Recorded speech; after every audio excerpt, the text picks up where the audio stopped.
Charlton. Thank you, Mr Deputy Speaker. And I rise on the occasion of very sad news, with developments in the last few hours revealing that Forjax Shipbuilding in my home Hunter region will be laying off another 160 workers from their 450-strong workforce, and unless something urgent is done, they have signalled their intention to close by the end of this year.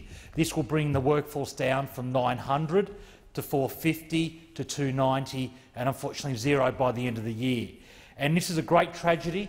It's a tragedy that was avoidable if the Liberal government took action to combat the shipbuilding valley of death, if they took action to secure the national security of this nation. And the response from the member for Paterson was appalling. The member for Paterson showed not a single skerrick of sympathy for those workers, instead claiming that the fault lay entirely with Labor. Well, nothing could be further from the truth, Mr Deputy Speaker. Let me review the facts. Forjax won AWD shipbuilding module contracts under Labor in 2008-9. It was a Labor government that chose to award those contracts to Forjax that delivered 900 jobs to my region.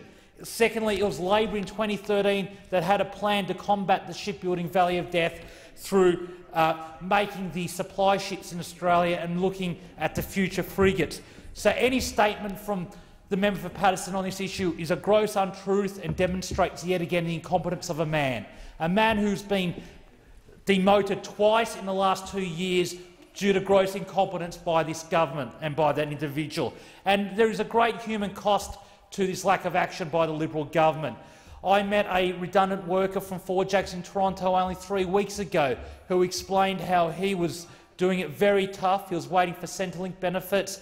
He was almost on the verge of living out of his car because of the great tragic event in his life, an event that was avoidable if those on the opposite side took action.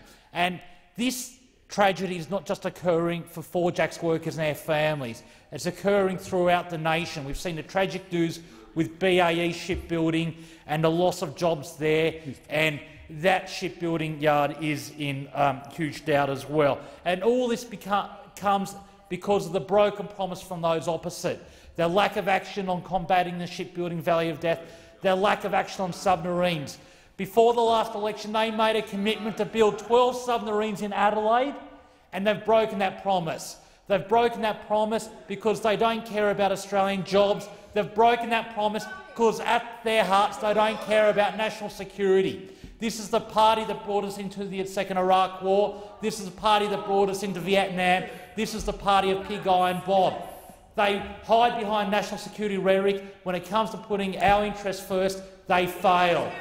They're about to put 4,000 to 5,000 shipbuilding workers out of work. Not only will that have a grievous impact on those families and the regions in which they reside, including my home Hunter region, it will have an impact on our national sovereignty. We are a maritime nation. We need to be able to build, maintain and repair ships in this country, and their policies are reducing that ability. Their policies are meaning that it will be enormously difficult to build the next generation of submarines, let alone maintain them.